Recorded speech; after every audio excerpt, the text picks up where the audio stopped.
رات کو 2-2:30 بجے نا میرے والد صاحب نے مجھے اٹھایا، بھی آؤ تمہیں آج ایک شادی دکھاتا ہوں۔ شادی کس کی ہو رہی تھی؟ جنات کی؟ تخت و تاج لگا ہوا تھا، دیگیں پک رہی تھی۔ میں نے 1998 میں جو نا پہلی میت دفن کی تھی، قبر کے سر والی طرف بیٹھ گیا اور ایک دم نا دل میں خوف سا پیدا ہوا۔ ہم نا قبر نکالنے گئے، رات کو کچھ 12-12:30 کا ٹائم تھا۔ ادھر بزرگ بتاتے ہیں ادھر سر کٹا رہتا ہے، یہ سرکٹے کیا ہوتے ہیں؟ السلام علیکم، میں ہوں ریحان حیدر اور آپ دیکھ رہے ہیں ڈیجیٹل رنگ۔ ناظرین، اس وقت ہم میانی صاحب قبرستان میں موجود ہیں۔ یہ نہ صرف پاکستان اور انڈیا بلکہ ایشیا کا سب سے بڑا قبرستان ہے۔ غازی علم دین شہید کا مزار بھی ادھر ہے، میجر شبیر شہید صاحب کا مزار بھی ادھر، اور بھی بے شمار بزرگان دین اور شخصیات کے مزارات ادھر موجود ہیں۔ میرے ساتھ موجود ہیں آصف علی صاحب۔ ان کا تعارف یہ ہے کہ یہ پیدا بھی اسی قبرستان میں ہوئے اور انہیں 36 سال ہو گئے اسی قبرستان میں یہ گورکن ہے، قبریں نکالتے ہیں۔ اس قبرستان میں بہت سے پراسرار واقعات رونما ہوتے ہیں، انہی کی تفصیلات جانتے ہیں ان کی زبانی۔ السلام علیکم جی وعلیکم السلام۔ مجھے بتائیے گا یہ قبرستان کتنا پرانا ہے؟ یار یہ ادھر 400-450 سال پرانی قبریں سنا ہوا ہے اور دیکھی بھی ہوئی ہیں، اور شاید اس سے بھی کتنے 800 سال یا 1000 سال پرانے قبریں موجود ہوں ادھر، لیکن کبھی اس بات پہ غور نہیں کیا۔ لیکن یہ کہنے کا مقصد ہے کہ کوئی کہہ لو 800-900 سال کم از کم ہوگا پرانا، یہ میرے حساب کے مطابق جو سنی باتیں وغیرہ ہیں اس کے مطابق جو میں بات بتا رہا ہوں آپ۔ اگر اعداد و شمار کیا جائے تو اس وقت اس قبرستان میں کتنی قبریں موجود ہوں گی؟ یہ اس میں کچھ پیچھے میں نے سنا تھا وہ کاؤنٹنگ کر رہے تھے، کچھ 34.5 لاکھ قبر جو نا اوپر جو نظر آ رہی تھی، اور جو زمین کے اندر دفن ہوئی ہیں ان کا تو اندازہ نہیں لگایا جا سکتا نا۔ کتنی دیر ہوگی آپ کو ادھر قبریں نکالتے ہوئے؟ یار میں نے 1998 میں جو نا پہلی میت دفن کی تھی، تو اب تک سلسلہ چلتا ہی آ رہا ہے۔ کتنی میتیں دفنا چکے ہیں اپنے ہاتھوں سے؟ یہ کوئی اندازہ نہیں کیا جا سکتا کیونکہ روٹین کا کام ہے۔ آپ دیکھ لیں 25 ایئر ہو گئے ہیں تقریباً، شاید اس سے بھی زیادہ یا کم، اس کے یہی فگر ہے 20 ایئر یا 25۔ تو اتنے سالوں میں دیکھو اب تو یاد بھی نہیں رہا کہاں کہاں دفن کر دی ہیں اور کتنی میتیں دفن کر لی ہیں۔ کبھی قبر نکالتے وقت آپ ڈر گئے ہوں یا خوف آیا ہو، ایسی کوئی کیفیت طاری ہوتی ہے آپ پر؟ ہاں ایک دفعہ ہوا تھا، ایک نا قبر میں نے نکالی، وہ نا مولوی حضرات تھے، وہ نا کچی گارے کی لیپ کرواتے ہیں اندر سے قبر کو نا، ویسے روٹین میں پکی بناتے ہیں پلستر والی، اس سے پہلے کچی قبریں نکلتی تھی، گڑھوں والی قبریں لہر والی نکلتی تھی، وہ بھی نکالتے رہے ہیں ہم، اور اس کے بعد کچی قبریں بھی نکالی ہوئی ہیں، اور اب پلستر والا دور آیا اور یہ 4 دیواری کر کے نا اندر گارے کا لیپ کراتے ہیں۔ تو وہ دوپہر کا ٹائم تھا، جنازہ تھوڑا لیٹ تھا اور گرمی تھی، جون جولائی کے دن تھے، تو میں قبر کے سر والی طرف بیٹھ گیا اور ایک دم نا دل میں خوف سا پیدا ہوا کہ یار دیکھو اس قبر میں ہم نے بھی جانا ہے، آپ نے بھی جانا ہے، سب نے جانا ہے، باہر اتنی گرمی لگ رہی، پسینے آ رہے ہیں، جب اس کے نیچے دفن ہوں گے اوپر سلیں لگ جائیں گی تو کیا بنے گا ہمارا۔ اس لیے قبر کی اور آخرت کی تیاری کرنی چاہیے بندے کو، اللہ پاک کو یاد رکھنا چاہیے۔ کبھی ایسا ہوا ہو کہ آپ کوئی میت دفن کر رہے ہیں تو آپ ڈر گئے ہیں یا کوئی خوف طاری ہو گیا یا آپ کے لیے پریشانی کا سبب بن گیا ہے؟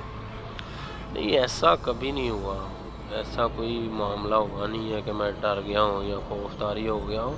ادروائز ادھر لوارس قبریں دفن کرتے تھے پہلے، تو اب وہ شہر خموشہ میں جا رہی، پہلے ادھر ہی دفن ہوتی تھی میانی صاحب میں، تو ادھر کوئی 2-2.5 سال میں نے ڈیوٹی کی ہے، تو وہ لوارس قبریں آتی تھی ایسی گلی سڑی سی، انسان کے جو انسان اپنے جسم کو مٹی نہیں لگنے دیتا، اس کے جسم کے اندر سے کیڑے پیدا ہو جاتے ہیں، کرمچ چل جاتی ہے، ایسے شیرہ گر رہے، ایسی میتیں میں نے دفن کی ہیں لوارسوں میں۔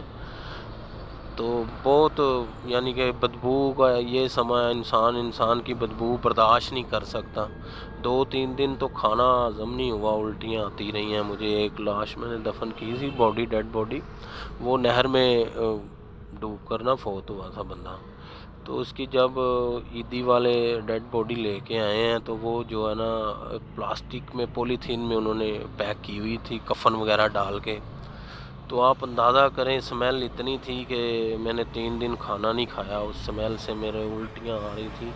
اور انسان کے جسم سے جیسے آپ دیکھتے ہیں گوشت سڑ جاتا ہے، گل جاتا ہے، اس میں کیڑے پیدا ہو جاتے ہیں، اسی طرح اس میت کے جو ہے نا جسم پہ کیڑے پیدا ہونے شروع ہو گئے تھے، آپ اندازہ کریں۔ آپ پیدا بھی ادھر ہوئے، اتنی زیادہ عمر ہوگی آپ کسی قبرستان میں، کبھی کوئی پراسرار واقعہ آپ کی آنکھوں کے سامنے رونما ہوا ہو؟ پراسرار واقعہ جو ہے یہ ایک ادھر نا پرانی گمٹی ہے سکھوں کے زمانے کی نا، تو ادھر میں اور 2 میرے پارٹنر اور جو ساتھ میں کام کرتے ہیں کلیگ ہیں میرے، تو وہ ہم نے قبر نکالنے گئے، رات کو کچھ 12 ساڑھے 12 کا ٹائم تھا۔ ہم نے کہا اندھیرا ہے چلو لائٹ لگا لیتے ہیں، تو سامنے نا ایک پول ہے، اس پہ ہم لائٹ لگانے گئے ہیں 2 نا، تو ایک ہمارا جو بھائی وہ ٹپے لگا رہا تھا، یعنی کہ کھدائی کر رہا تھا، تو دوسرا ہم دونوں لائٹ لگانے گئے ہیں، لائٹ لگا کر آئے ہیں، واپس تو اتر گئی ہے تار، پھر لگانے گئے ہیں پھر اتر گئی ہے، دوسری تیسری دفعہ ہم نے نا اس کو گرہ دے کے باندھا ہے کہ شاید ہوا سے ہل کے اتر رہی ہے۔ جب پھر اتری ہے نا، پھر ہمارے ذہن میں آیا یار ادھر بزرگ بتاتے ہیں ادھر سر کٹا رہتا ہے، یہ جو یہ سر کٹے کیا ہوتے ہیں؟ یہ سر کٹا ایک بڑاووں کی نسل ہوتی ہے، یہ چھلیڈا کبھی بن جاتا ہے، کبھی بکری بن جاتا ہے، ایسے اپنے روپ چینج کر لیتا ہے۔ تو خیر ہمارے ذہن میں خوف آیا کہ یہ شاید اس نے اتاری ہے، تو ہم نہ چھوڑ کے کام بھاگ آئے، واپس آ گئے، پھر صبح 6 بجے فجر کے بعد جا کے شروع کیا۔ ایک اور میں آپ کو واقعہ بتاتا ہوں، رات کو 2-2:30 بجے نا میرے والد صاحب نے مجھے اٹھایا، بھی آؤ تمہیں آج ایک شادی دکھاتا ہوں۔ تو میں نے کہا بھی اس ٹائم شادی کون سی؟ تو ہم نا باپ بیٹا ادھر مالن سائیں کی ٹویا تھا، ادھر ڈچ اسے بولتے ہیں، وہ کچھ 3-4 منزلہ گہرائی میں یا 2 منزلہ کہہ رہے ہیں، گہرا تھا، اس کے اندر کوئی ایسی محفل و تاج کی سما سا بندھا ہوا تھا۔ شادی کس کی ہو رہی تھی؟ جنات کی؟ شادی سنا ہے کہ بڑاووں کی، والد صاحب بتاتے ہیں، یہ بڑاوے اس کو پوتنے وغیرہ بھی بولتے ہیں۔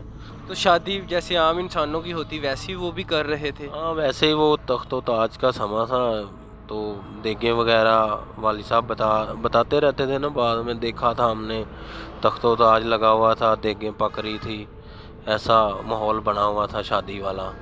تو اب یہ تو اللہ ہی جانتا ہے ان کی شادی تھی یا کوئی اور نظام تھا، مجھے کوئی کنفرم نہیں ہے، یہ پرانی بات میں آپ کو بتا رہا ہوں۔ ناظرین، آپ نے آصف علی صاحب کی زبانی سنا کہ انہوں نے اپنے بچپن میں بٹاوے جنات کی نسل ایک ان کی شادی ہوتے ہوئے دیکھی، اور بہت سے پراسرار واقعات اس قبرستان میں ہوتے رہتے ہیں۔